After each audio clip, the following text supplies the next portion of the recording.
The first question I want to ask is about how you come up with stories, because between all your work, there are amazing, intimate, emotional, small moments and characters who feel so real and grounded, whilst also tackling huge themes that are global, whether it's in Years and Years or It's a Sin. So when you start to approach a project, where do you start? Is it with the characters or the big themes that you're trying to tackle? These microphones work, you can just sit back and relax a bit. There we go, that's better.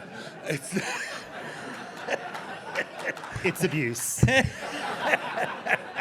Oh, you are a Pato. Okay, I think you Russell, are. come on. It's like, it's hard, that one, to answer, because you're simply asking me, how do you write? Mm-hmm. And that's just, I don't know any other way. Mm-hmm. And we talked about this before, that recently I went to a funeral. The lovely man in Crossroads, Tony Adams, who played Adam Chance in Crossroads, died. It was a good old age. He was 80-odd. Lovely man. I'd written a drama about Crossroads called Nolly, about how the lead actor was sacked. And he was my main research, my main point of research. Delightful man. Funny, gossipy, lovely, honest. Really became a friend of his during the making of that show. And he passed away, so I went to his funeral. And to my horror and delight, as the coffin went through the curtains, they played the Crossroads theme tune. For starters, please don't do that with Doctor Who when I die. Please don't do that. Please don't. But I sat there thinking, it was such a magnificent moment, because I sat there thinking, this is both really sad and really hilarious and camp. It's a television soap opera. But actually, what I never realised, genuinely, and we were in Brighton, for God's sake, as that theme tune goes on, I'd never listened to that theme tune properly, despite hearing it for 100,000 times. And those of you a certain age will know what I mean. And actually, when you play it in a formal setting like a funeral, that theme tune actually became beautiful. And that's what I'm saying. That's what I mean, is that moment wasn't funny or sad. It was funny and sad, and kind of dark as well, and camp, and hilarious, and a bit wrong and perfectly right, and very, very sad. I mean, that's how you write. That's it. It's everything all at once. And I think a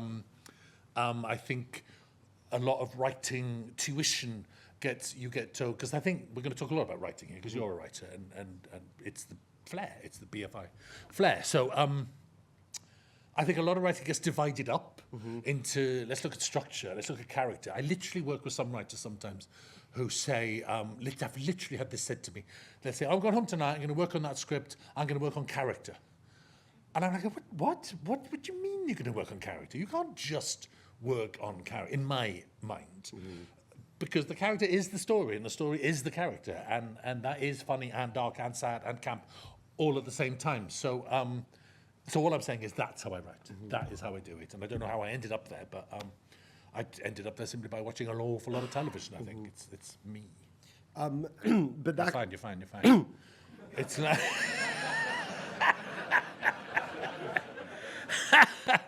He came to stay with me recently. It's like we had 4 days of living together. That was a sitcom. But you enjoyed it, right?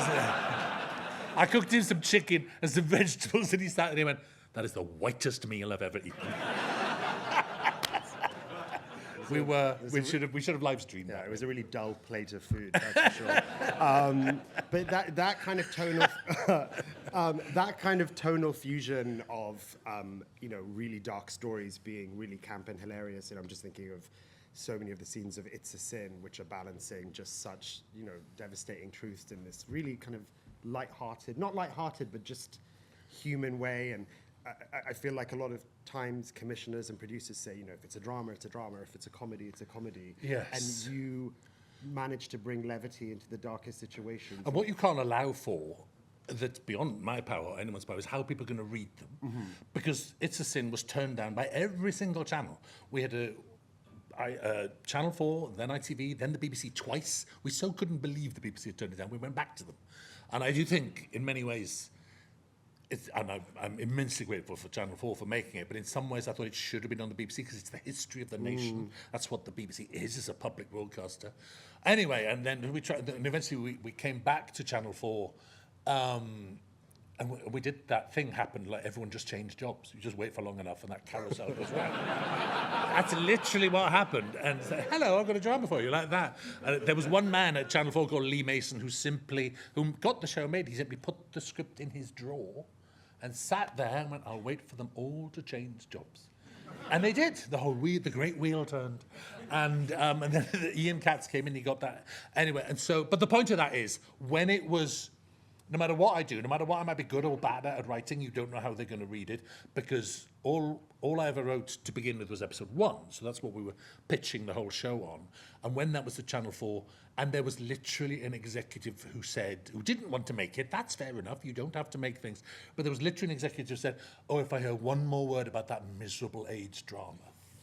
But the point is, that first episode's really funny. That's literally not what I've written. So that executive had brought their entire weight of what they considered AIDS dramas to be, what they'd seen in the past, the episodes of whatever that they'd sat through. So I actually didn't get cross about that. I didn't, because I thought, well, that's nothing to do with me. You've simply brought that to the table. It wasn't said to my face. It was rushed to me, like good gossip, I guess what they said, like that. But there's nothing you can do about that. There's absolutely nothing you can do except move on and wait for them to change jobs. Yeah, you always tell me to there's a Lazarus pile of projects. Oh, you've got projects. I just keep saying to you, wait, never.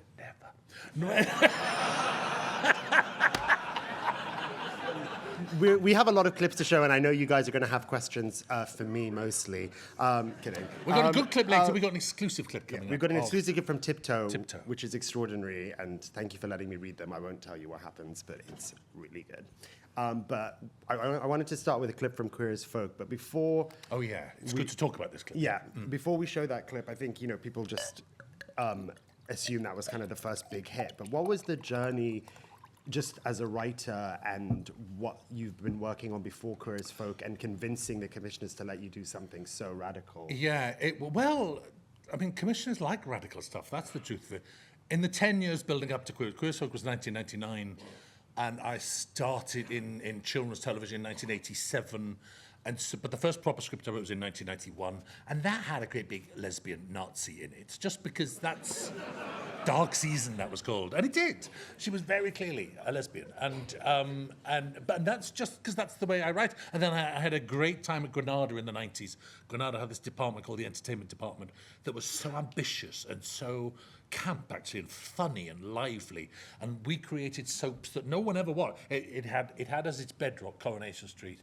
Back in the days when the street had like 20 million viewers. So that was both a creative bedrock and a financial bedrock. It meant they could play. And it was a training like no other, where we simply invented soap operas that no one remembers, but we made Castles on BBC One. Anyone remember Castles on BBC One? BBC One that went out on. Channel 4, we did a thing called Spring Hill. That was so bad, it then got moved to Sky, but it was brilliant. I love that. I invented a late night soap for Carlton and for London and for Manchester called Revelations, about a murderous bishop. It was brilliant. So we made I once had to devise a spin-off soap opera for Kevin and Sally on Coronation Street, moving down to London. And this shows how long ago this was. Pizzerias were like new. So it was actually called Mario's. That was the name of the pizzeria, because it was like, wow, a pizzeria. Like that. I'm so old, I can remember when yogurt was new. That is true. Yogurt? It's not milk. We were like that in Swansea. I thought of a line the other day that said, I'm so old that I think the death of the People's Princess was Boadicea. Needs a bit of context, but I'll use that. You'll see that line in something one day. So it was and so during all this, the truth is there was immense freedom. The head of department was gay. His deputy might as well have been gay. They were very friendly. So we were writing. I did like a lesbian vicar. I did 2 schoolboys in love with each other. I did a really sexy like groom secretly in love with his best man. That was like, yes, don't you just wish that was always the case? And it was like wish fulfillment. And there were people working there like Paul Marcus, who went in to create Footballers' Wives. Anne McManus worked there, who went on to create Bad Girls with Maureen Chadwick. There was a great northern powerhouse that no one talks about because all the media is based in London, of course. But there was this immense northern powerhouse of creativity, and Sally Wainwright, who went to create At Home with the Braithwaites, which had a classic lesbian character in it, as the main daughter in the lead. Great stuff. So there'd been no objections whatsoever. We did this with absolute freedom. No one ever stopped putting us on, because the truth of it is the commissioner's always looking for a new story. And back then, these were new stories then. God knows we've seen enough of them now. But it's like, it's that with the door was open. It was very much open. And that simply led, and eventually I was working on a 9 o'clock show called The Grand that was like Downton Abbey before Downton Abbey, but cheap version of Downton Abbey. It was about a hotel in the 1920s. I got so fed up of it. It was such a formatted show that I was just bored. And so I wrote one episode about a gay barman in 1920 called Clive, played by a great actor called Paul Warrener. And it was literally streets ahead of everything else I'd written. People were like going, oh my God. Actually, I did have to fight to get that on air. There was a big fight over that. And do you know what I did? I just waited until they ran out of time. Because that show was already on air, it was running, it was in production. And you can't do this before something's commissioned, but once something's in production, you just sit there going, haven't written anything. you've just got a blank slate where that scripture goes. Oh, we're in production, hello. You're very cheeky when you're young. So anyway, that was seen, that was noticed as being better than anything else I've written so far. And so a brilliant woman called Katrina Mackenzie was moving from Granada to, it's the movement of jobs all the time. She moved from Granada to Channel 4 and said, come here with us and do a gay drama. Thank you very much. And yeah, so we're going to show the beginning of the pilot. Queer as Folk, as I told you before, is the first thing I ever stole from HMV. I put it. He nicked it. So you owe me money. I'm owed money everywhere. Today. I'll pay HMV what I owe. Can we play the first clip? You might hear a beep, I've been told, so deal with that. Can I talk about that? Yeah. So I wanted to show that because actually I've just been sitting going, oh, commissioners always love a new story and it's so easy, and I made it sound very easy, and actually that's not true also. Both things are true. Everyone was terrified by this piece of work, and that is a complete dog's dinner of our opening because everyone was so scared. The actual opening, if you read the script, someone asked me to sign the script earlier, is like Manchester City bus station. Nathan Maloney steps off a bus. He's 15 years old. He's terrified. He's so scared. He walks through the streets all on his own. He turns the corner. There's Canal Street. Bang, into that final shot there. And the terror from executives and every level of Channel 4 going, oh my God, it looks like a thriller. It looks like he's going to be murdered. It's like, they were so scared. He's 15. Oh my God, what have you done? And it was also, I should also add that it was beautifully shot. The city centre looked amazing. And I kind of got what they mean, that it looked like a thriller. But actually, that's how Nathan feels. He's terrified. That's quite right. So, and literally, you can't transmit this. You can't. And so I just invented that. I mean, why are they speaking to camera? Why do they never speak to camera again? That's it. They do that in that episode. I mean, it pays off because the very last line of the episode is one of those bits to camera. So I give it a nice ending. But that's it. And we shot that at the very end of the shoot on we were running out of time and money. We had no money to shoot that. As you can see, it's just a photographer's background like that. And we shot that on a Saturday morning in the location that was Stuart's flat, with just Stuart, Vincent, Nathan. They all have little pieces to camera as he goes on. And none of them knowing what the hell to do. I think actually Craig Kelly does the bits to camera very well because he's funny. But that complete dog's dinner was just to shut people up. And again, it's the BFI Film Festival, so it's like I guess there would be filmmakers out there, which is that sometimes you have to do all these fucking things in order to get it on air. And I did get it on air. And actually, I mean, at the time, I was like, oh my God, now I kind of look at it and I smile, because that's the queer song that everyone remembers, actually. You never saw a version without that. But didn't you ever think, why don't they talk to camera again? Why do they do it there and never again? Funny thing is, people don't. It's like if you have someone talking to camera, you go, oh, they're talking to camera, which is fine. So I just thought it was a genius bit of screenwriting. There we are. But it's a massive, massive compromise to get gags in. And Vince is the key to that, because everyone loves Vince, everyone loves Craig Kelly, so he's there to warm it up. And so by the time you get to Nathan, you're not scared, you're not brittle, you're not tense. And actually, there's the DVD box set somewhere. and the proper version is on that box set somewhere of Nathan's arrival, the opening we should have opened with. Although now I quite like that, but in terms of pushback, so there was like a tonal pushback there, but once you got into, rimming a 15-year-old in the pilot and fine with that. Stuart talking about his first shag being with a... Well, it was incredible. It went to, like all dramas, it went to like the head of drama. Then it had to go to like the head of Channel 4. And then it went to some level that we've never heard of. They were like a level like that appears once every 100 years, like Brigadoon. It was like... some sort of, we're sending this to the board, they said. And it was like literally Lord something of someone who you'd never heard of, or never heard of since. And as they were also scared. They were just so scared of it like that. And they promised it would go out to 10 o'clock, then they shifted it to 10:30. So we kind of thought we were dead. But as ever, I mean, you kind of reach the level then of people giving notes who don't know what they're doing when they give notes. And so obviously they look at a sex scene and they go, can you make that shorter? And so Nicola Schindler was my producer, who I made everything with, who was just brilliant and can't be here today. I love her. And she knew what we were doing. So she went into the edit and we shortened everything, and it actually makes it stronger. That's the truth of it. It's like, it's slightly more startling. It's like Nathan comes in 10 seconds flat and they're doing this and that, and then the sex scenes are sharper and faster. So she kind of sat back and went, it's even better. like that. And she said, but you could hand in a form to the mysterious cloud level board saying, yes, we've shortened that by 2.6 seconds. Oh, fine, that's great.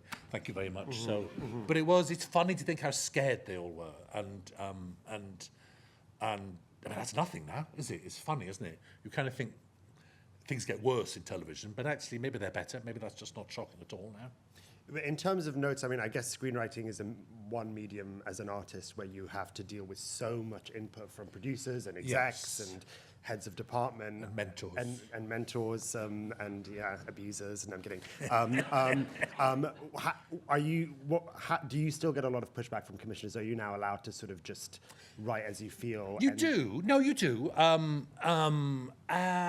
It's very hard. I know I'm very lucky, because having made that, and that's 26 years old now, but to this day, 27 years old, but to this day, I'm the man who wrote Queer as Folk. So actually, to be blunt, you've got to if you're going to be a commissioner or an exec, you've got to kind of take a deep breath in front of me and say, can we get rid of this gay stuff? In fact, which doesn't happen. What does happen is there are people who won't work with you. And that was very much the case after Queer as Folk. There were people like, oh, no, he's too camp. And when you're up for jobs, like, do you want to do this Dickens adaptation? Or do you want to do this or do that? There were people going, oh, he's too camp. As though Queer as Folk was just camp. I mean, that's an insult to start with. But I get that. So, yes, there's always pushback. There's always notes you don't want. And there's always a reason for the note. You've got to listen to notes. Otherwise, you're mad. And I think the problem with notes is... what's that lady at the National Film School, Venetia Hawkes, has just written a book about how to give notes and how to receive notes, and talking to a lot of writers. And it's a very good book because you will always have notes. Directors too, everyone, producers. You will always have notes, and dealing with them is a science and a skill in itself. Yeah, but there's always notes. I think the next clip that we have is from It's a Sin, and I love this clip because it's dealing with the AIDS epidemic in this really sort of flamboyant and light-hearted and human way. So should we show it and then talk about it? It's that clip. Yeah. It's what it always is. I'll just ask a question about it. Yes. That scene is such an incredible bit of filmmaking, the way the whole camera moves, and obviously people watch what you write, but don't often get to read what you write because people don't read screenplays, they watch what screenplays are. Can you talk about translating a script from a screenplay to something that's so cinematic and... Well, the script is very much that. I spell it. I mean, it's brilliantly directed. Although this entire session should be called Russell T Davies and the Fourth Wall. It's they're just all breaking the fourth wall all the time. He's doing it again. That was just a coincidence. But I was just pointing out to Amber at the end. He goes, "Hit me with those lasers, please." And on that great big screen, it's dubbed. He says, "Hit me with those laser beams." Because that's a line from Relax, Frankie Goes to Hollywood, but then it turned out we would have had to pay £10,000 just to quote that line. So that's down. Hit me with those lasers, please. He's saying beams, but it says please. The kind of nonsense you have to go through. But that was better than paying £10,000, obviously. But and actually, we couldn't make that busy enough. The very last thing to be added to that, I put in those yellow words, Huddersfield, Hull, Halifax, and all those words, because those shots were just a bit empty. It's like you couldn't throw enough into it. We were sitting there going, put the meteor in, put the Russians in, put the monkey in. I met Patient Zero a while back on Shaftesbury Avenue. This man went, hello, I was Patient Zero. I was like, hello. He was lovely. I think he's quite a well-known cabaret artist. He's lovely. Hello, I'm Patient Zero, he said. So we just all kept adding to it. So the very last thing, the last day, I went, have we got enough special effects? Just say Hartlepool, because the top third of that picture was empty. And so, I mean, it's Peter Hoare directed that and won the BAFTA for best director for that. But equally, I've got to say, it's all in the scripts. Everything says cut to, they walk out, they walk down the street, he says this, it's to camera, scene 47A, meteor, scene 55B, monkey. The only thing that wasn't in there were the Hartlepool letters. Walks into the club, blah, blah, blah, kisses it. So it's a moment that needed kind of all that energy. And again, when you've got executives saying to you, oh, that miserable age drama, you wanted to put as much life and vitality into it as the lives that they lived in the 80s. It's, you know, you're not talking about those characters' deaths, you're talking about their lives when they were like that, going out every Saturday night and having so much fun. And also, this is going back to Tony Adams' funeral, this is everything all at once. Because actually the important thing to get across in there that I'd never seen in an age drama, a lot of It's a Sin comes from me watching every single age drama and every single age play that's possibly never been written, because it's my life. I was 18 in 1981 and I lost people to it and I lived this. So I'm very interested in that material. So an awful lot of It's a Sin is me reacting to other gay material and also filling in gaps, because the one thing I'd never seen was that period in 1982, 1983 where we just didn't believe it. And where people were saying, and the rumours were saying it was spread by Freddie Laker. Freddie Laker was the man who used to run independent airlines. He was kind of like the first EasyJet man. He wasn't the big British Airways, he was Freddie Laker. So people were blaming him for spreading AIDS on planes. And more importantly than that, Richie's disbelief, simply refusing to believe that it was a virus and that a virus could cause cancer in people, which is impossible because it was seen to get all that misinformation, all those lies, all those half-truths, all those lack of information was something I'd never seen. And how the hell do you dramatize that? I'm sitting there with episode 2 going, how do you dramatize people getting things wrong? It's like looking at climate change now. Every single person is dying to write the great climate change drama, but how do you write a great big drama about weather going wrong slowly and everyone ignoring it? It's very hard. And so that was the problem with this, was like, how do you show people ignoring and being paranoid and being ignorant about a problem over a length of time? So you just compress it. In other words, it's practically a song. That is as close as I think I get closer and closer to write a musical with every year. And there it is. That's like a musical number. And so it's funny and it's dark and it's savage and it's hilarious and it's visual. Underneath it all, there's a real darkness there of people not understanding all the things that Richie was saying led to deaths, many deaths. It's astonishing because I remember it came out whilst we were all locked up during the pandemic, and there was paranoia about, and also a real craving to go out as well. Yes, we were kind of hit with it. But Strange days. Yeah. One thing that's extraordinary about It's a Sin, and we talked about it the other day, was the kind of operatic monologues that there are in the production. I mean, two that I'm thinking about are when Richie is on his deathbed and he asks his parents to not tell people he had cancer, to tell them he had AIDS because it would show that he had loads of fun in his life. We just got choked up. That was a really amazing bit. Or when Lydia confronts Richie's mother and talks on the seafront, And so often notes that I'll hear from producers is, make it less expositional, keep it really grounded, or and you allow your characters to just say operatic things that kind of pierce the human condition, and it's just an observation. But I mean, there's a condition there, which it has to be written well. So good luck.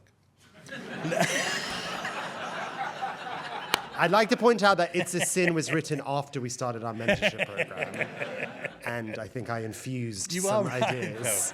I do think, and I presume there's a lot of writers out there, you have You have to ignore all that shit. All that advice you're told is wrong if you are in control of the material and if you believe in it and if you have a conviction to it. But you're always told, don't show, don't tell, show. I mean, that's nonsense. What am I doing? Like abstract mime here? Now I'm telling you things. It's like we spend all day, every day, telling each other things. That's what I'm on, telling people things. So don't ever be afraid of that. People say don't use monologues. They say don't use ghosts and flashbacks and things like that. I did that episode of Cucumber that won me a BAFTA for like putting a ghost in it when Hazel. Oh my God, when she was Folk came back. Yeah. It's like so all those things that people might say to you as rules are not rules. That's probably just mid-level script editors saying things that they've been passed down from their bosses, and who also, in fairness, will have read that done badly a million times. And I'm quite serious to say you've got to earn it. You've got to make that if it does become a monologue. Because what normally stops a monologue is that you're thinking, oh God, well that other actor's being paid to sit there. They can't say nothing, and some, and yes, sometimes that character will have something to say, but then that's going to make the scene 27 pages long. It's like sometimes you've got to have the nerve to go, shut up. I think there's a great natural, good tendency to sort of say you've got to keep everyone on the boil, and one of the hardest things to write is something like that with 8 people in a room where you've got to keep them all on the boil. But the key to that as well is like sometimes you just shut up. Out of those 8 people, a room full of 8 people does not have everyone all talking at once. It is about 2 or 3 leading the conversation with everyone else chipping in and someone being silent and just listening. And they are as equally as interesting as the people who are talking. That's the thing. It's like the person not talking is equally as interesting and might, in 20 pages time, react to that in a completely unexpected way. But it's just fear in the end. That's all I'm saying. It's there's a scene in Tiptoe that you've read it. It's at the top of episode 4. This is this drama that's coming out in June. The top of episode 4, I think there's a scene that's 16 minutes long. Channel 4 have had to stretch their ad breaks because you're not allowed to go past 12 minutes or something, but we've had to stretch it to go, look, we can't interrupt that scene. It's 16 minutes long. It might be 18 minutes. It's just long. Yeah. And it's a dialogue, but it's just 2 people. That's just 2 people going back. So if it works, it works. And if it works, no one can tell you that it doesn't work. That's the thing. If it really, really works, you should be invulnerable. We have a clip from Years and Years and then Tiptoe. So should we do Years and Years? Yeah. Talk about it quickly and then go on to Tiptoe. Russell Tovey breaking the 4th wall again there.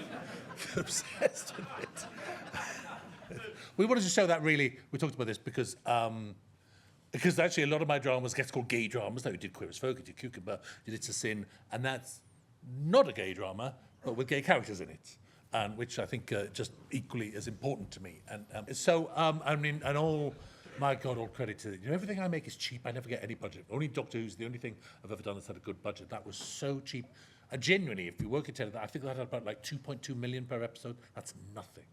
And they went and shot that in North Wales, and a man called Simon Kethlin-Jones directed that with the most game cast for throwing themselves into the ocean like that, and they were absolutely brilliant. That's a good example of bad notes. That's like I've been not name names, but that you hand over these episodes for notes, and that came back. The nighttime sequence. Well, we couldn't afford to do a storm.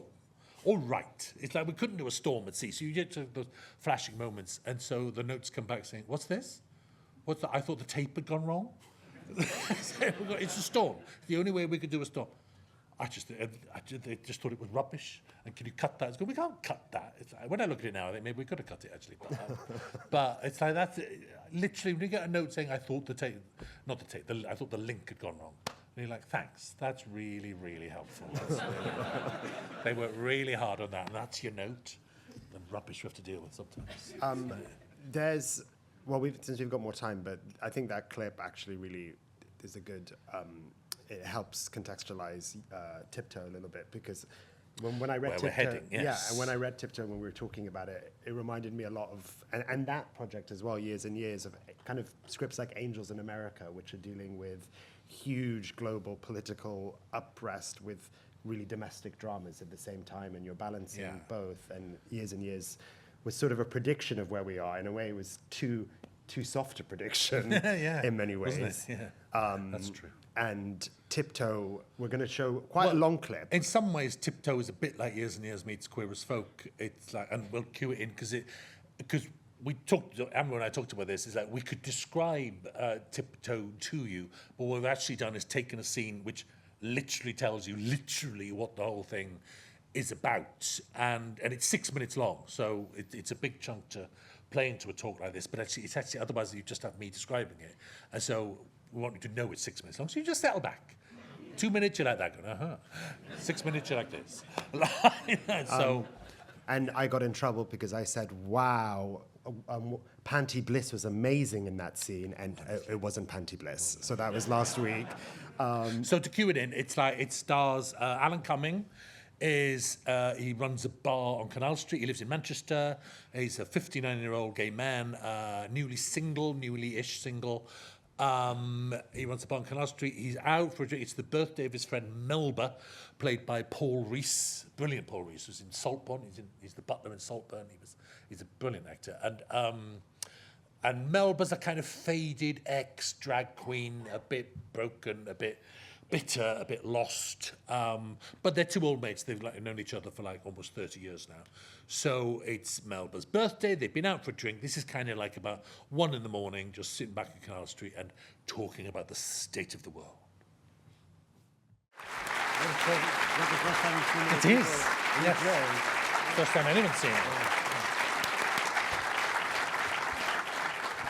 That's the first time that's been shown anywhere. That's not even a proper mix. That's temp music, and it hasn't had a mix yet. But what a pair of actors, eh? Amazing. Really, really amazing. Yeah.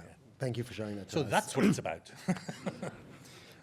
Do you want to tell us sort of, I guess with Queer as Folk, that kind of started like the revolution had happened and we were there, and now we're back in this place. I mean, there's so much to be scared about right now with the world, Yes. and also, even the industry is struggling. I mean, do you still have hope for new stories? And Oh, well, I do, absolutely. I mean, I'm lucky I get to make that. Do you know what? The past couple of years, people have been coming to me saying, oh, you can't get gay drama. You've been doing this. To me, you can't get gay stories commissioned. You can't get gay drama out there. They're cutting it. And then along comes Heated Rivalry and just sweeps all that away. And genuinely, it's like, I mean, as a word of advice to anyone, all my life, and it's a long life now, I've had people coming up to me sort of saying, oh, they don't do period dramas anymore. Oh, they won't do gay dramas anymore. Oh, they don't do sitcoms anymore. Oh, they don't do comedy anymore. And it's like, all it means is that some script is going to come along and change that completely. So never listen to that. Never listen to any sort of naysayer saying, oh, they don't do this sort of thing anymore. Because it'll just come back. They always do. It'll probably be sitcom next, studio sitcom. That's been gone for a long while, and I think we saw the sketch show coming to life with Saturday Night Live. I thought it was glorious. It was really funny.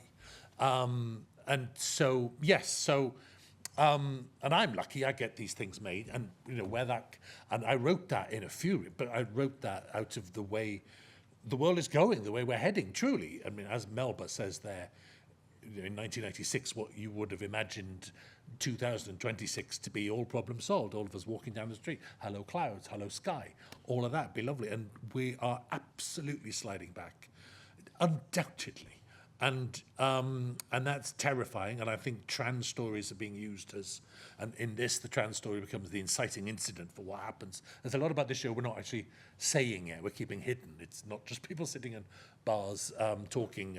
Alan Cumming's got a neighbour, played by David Morrissey, who's like the second lead in the show. He's a straight man who lives next door. It's about two neighbours, really. And Clive lived next door. He's got 2 sons. One of them's in the closet. One of them's on OnlyFans. And you don't want to mix those 2 sons up.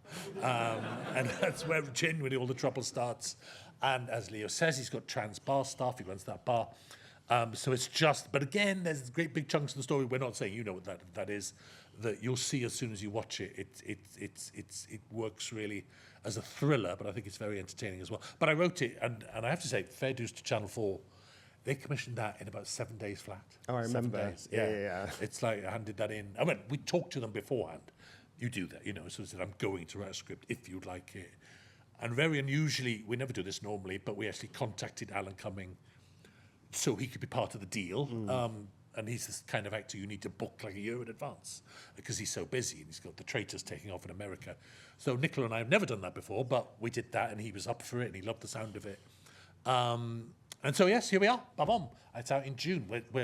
working on it so fast that we've only just finished episode 5, which is so good. The last episode is so good. So we're racing to dub it and mix it in order to get it ready for June now.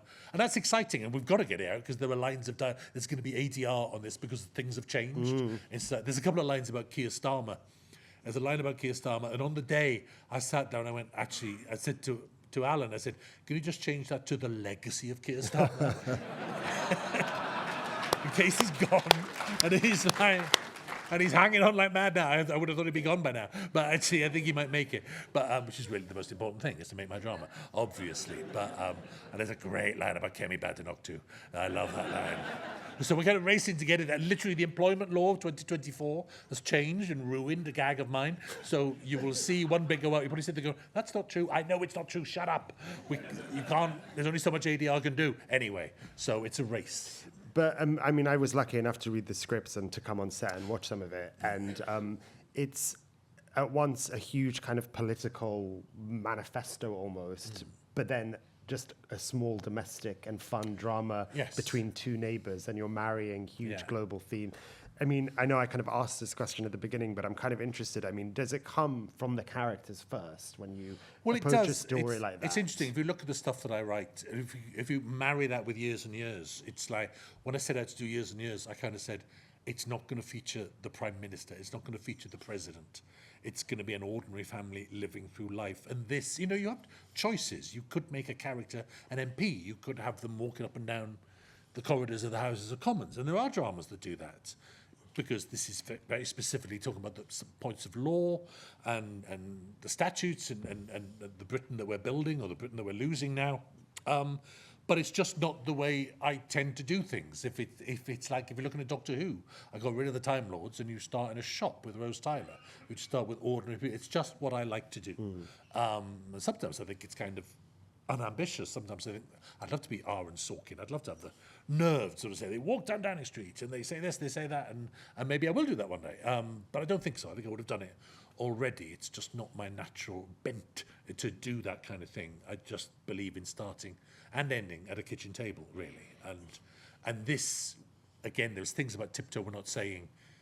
When you see this, it's the ultimate suburban drama, and you'll never look at suburbia the same way again once it's done. I think we should open the floor to questions.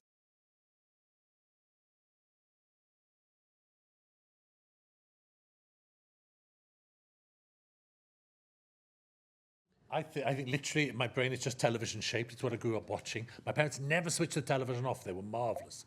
It was, when people came to the house, they'd just leave it on. And they never stopped me watching anything. And they were quite ordinary conservative school teachers, really. There's nothing radical about my parents. But when I was about 13 years old, things like I, Claudius were coming on, which is full of murder and incest. And the first time I ever saw two men kissing, that was on I, Claudius. And they never, I think, they were kind of beholden to the television. They thought because it was broadcasting, that was fine, and that you had to sit and watch it, kind of thing. So nothing was ever turned off. So it's just the shape of my brain. When I have an idea now, I go, oh, that's 5 episodes. The next thing I want to write, I think, oh, that's 4 episodes. And it's probably going to fit ITV better than anyone else. So I just don't think of like 90-minute ideas, really. The world has been robbed of my great films. Robbed. Yeah. Thank you.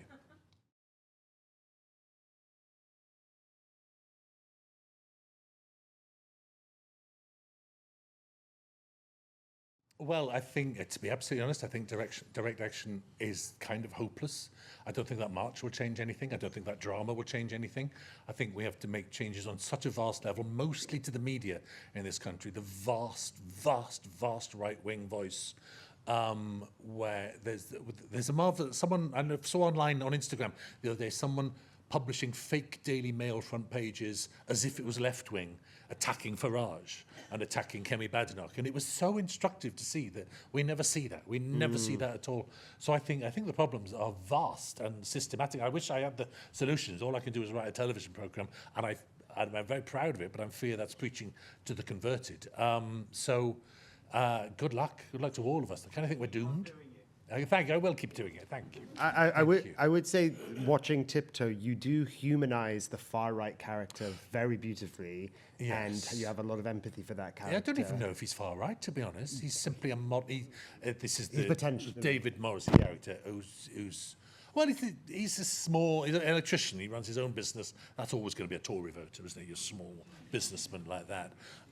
With good reasons, actually. In the past, the Conservative Party, which used to be a decent party, the Conservative Party of 30 years ago, would protect small business owners, and that's naturally the world that Clive was brought up into. But again, yes, the characters are like that in Tiptoe, and I hope we see their heart and their humanity and why they think what they think, and the ridiculous pressures they're under as well. I hope it's fair, not just a polemic. But good luck to all of us, mate.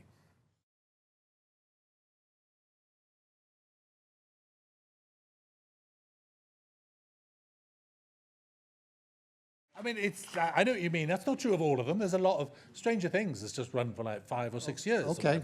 There are plenty of examples of shows not doing that. This great show just coming on HBO. Oh no, The Pit. That's 15 episodes. Now into its I've seen the first series and it's absolutely excellent. And that's tackling the real world. That's set in an American A&E, largely for the community that can't afford healthcare. It's an astonishing piece of work, and the characters in that are brilliant. So I think everything you're saying does still exist. It's like both things work. I think it is better now, actually. Do you know what? Let me tell you though, when I was young, in those 90s, when I used to work at Granada Television in that entertainment department, and I worked with writers like Paul Abbott and Kay Mellor and Sally Wainwright, and we used to sit in the bar, and they all wanted their hospital show, and they all wanted their vet show, or they wanted their medic show, or they wanted their cop show. That was literally how we spoke about television. They all wanted those long runners. Now we live in a world where Michaela Cole can make I May Destroy You, completely personal, where I can write 8 episodes of Queer as Folk about my gay life, where Sally Wainwright can write about the menopause with Riot Women. So actually, I take your point, but I do profoundly disagree. I think in those 6-parters, I mean, do you come out of Romeo and Juliet and go, that should have been longer? It's not, it's like, you can advance character and story every bit as much within 6 episodes as you can within 6 years.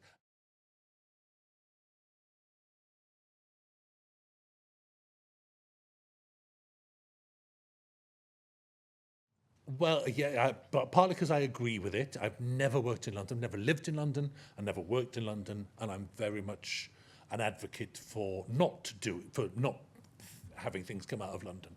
And I wouldn't have done Doctor Who if they'd said that was coming out of London. The fact I only was interested in when they said it's coming out of Wales. That's when I sat up and I went, oh, I can do something with that. And I just believe in it. I believe in I mean, you go to Manchester, it's a powerhouse. Like I said, when I went to actually, it's ruled television for a long time, that city. It's like when you think in the 90s, there was Paul Abbott, Kay Mellor, Sally Wainwright and me, and Jimmy McGovern. We've lost Kay, bless her, but the rest of us are still doing quite well. And for a good 20 or 30 years, we were kind of ruling the place. It's like, so we've actually done very well. And I think, and look at what Jimmy does coming out of Liverpool. He's the most astonishing writer. And of course, there are great writers from elsewhere. But, you know, if James Graham was sitting here, he'd be advocating Nottingham.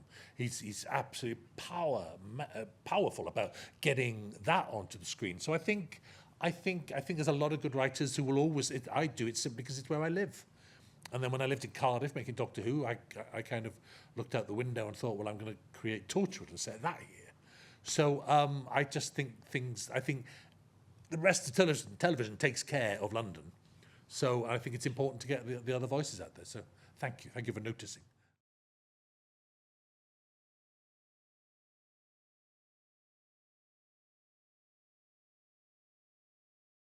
I think they all sound the same, and I think they all sound like me all the time. I mean, generally, you know, I'm talking about, you listen to those two, that's just me. And actually, I think that takes a certain amount of confidence to do that. It's like I don't worry madly about it. I think everyone I write is quite articulate. I mean, and yet those two men could not be more different from each other. I mean, I think the truth is there, and I mean that. I think Queer as Folk's a very good example, because that's got Nathan and Vince Stewart, who's a bastard, Vince, who's lovely, Nathan, who's young, and that's actually one person. I think that's why it works. I can't say I this consciously created it that way, but with hindsight, I look back and I go, that's just one person split into three. We've all had nights when we're like Stuart. We're all mostly like Vince, and we're all as young and daft and as impetuous and as horny as Nathan is. So that's actually one person split into three. So I would have no fear of they are all you in the end. No one else is writing your script. They are all going to be you. So I think lean into that. Don't ever worry about it.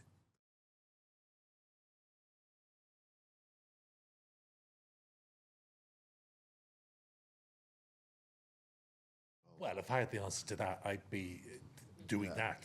Although I suppose I am doing that in a way. But I think the most spectacular and clever and bastard thing that has happened from the right, that we never expected them to be so clever at controlling language. But in fact, we all used to stupidly think of the right wing as essentially uncreative, only to discover that their skill with words is dazzling. All these, every woke, elite, snowflake, they're running the entire dialogue of the West with their words, and we haven't come back with the vocabulary to fight that. Remember when Kamala Harris, for 1 week, they seized upon the word weird. And it looked like the left wing was beginning to get hold of a word and say, well, that's good. Like looking at right wing people going, you're really weird, actually, which is so true. But then guess what? Lots of left wing weird people put their hands up and went, actually, that's me. Yeah. please don't insult me. Like that. So the left has a great capacity to destroy itself. To self-implode. So somehow, somewhere, we've got to start fighting back with the vocabulary. But I think the main answer to your question is my old line, which is that revolutions have to keep on happening. And if you're sitting here in this audience, if you're 20 years old, if you're 15 years old, and you think, oh, right, we've won that battle. All right, we've got equality there. All right, that's settled. No, it's not. It's like these doors open. But it's like those, you know, those pneumatic hinges on doors, the ones that just slowly close. You open a door in shops and things, and they slowly close. And what's more, you've gone through, so it's closing behind you. You don't notice it. You push open a door, it slowly closes, because over the years we've learned that what we think of as the establishment is more powerful and more immovable and more invulnerable and more eternal than we ever imagined. I think, you know, there's various times, look, when in the 60s, when women stood up and called themselves women's lib, in the 90s, when gays stood up and said, we're now free, when trans rights thought they're free, no, they're not. No, they're not. The fact that women are still fighting for equality since time immemorial, is just proof that us gays and lesbians and queers and trans, whatever, we're in the playground still. And you just got to keep fighting those fights, and you'll have to keep repeating them and repeating them and repeating them and opening that door and leaving it open for the people behind you again and again and again. That's what I think.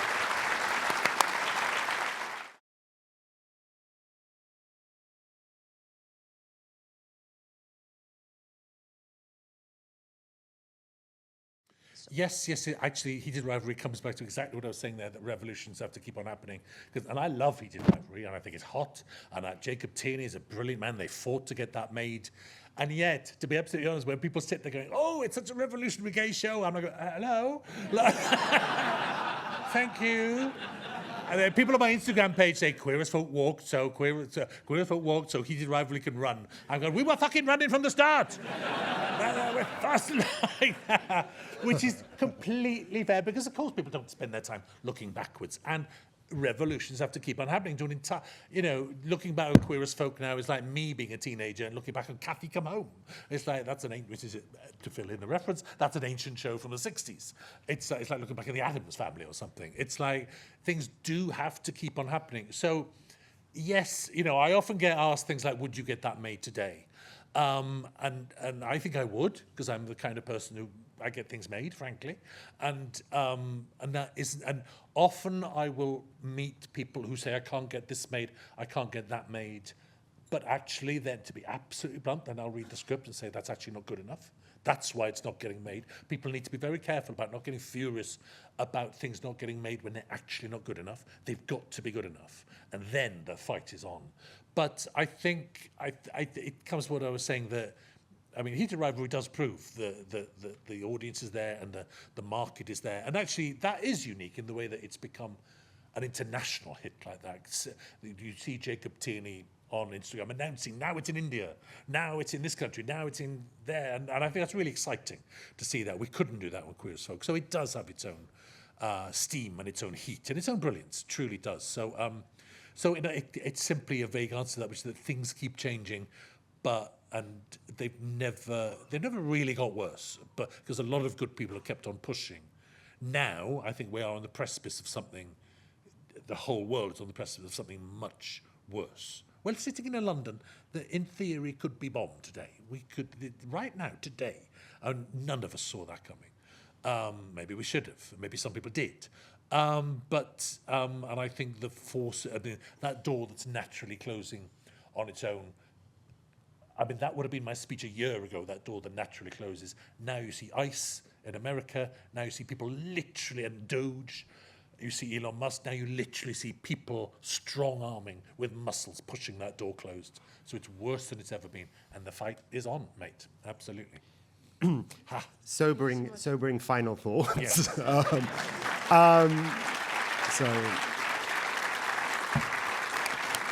Thank you, darling. we may get bombed and everything's going to shit, but your work still provides people That with a might lot be the of... only 6 minutes of Tiptoe ever shown. Can we not, please? But your work continues to provoke, entertain, give people hope and the energy to keep fighting. So thank you so much for what you do. I can't wait for you all to see Tiptoe. It really is extraordinary. And please keep making things, and please keep abusing me. Okay. All right. Thank you all so much. Thank you, darling.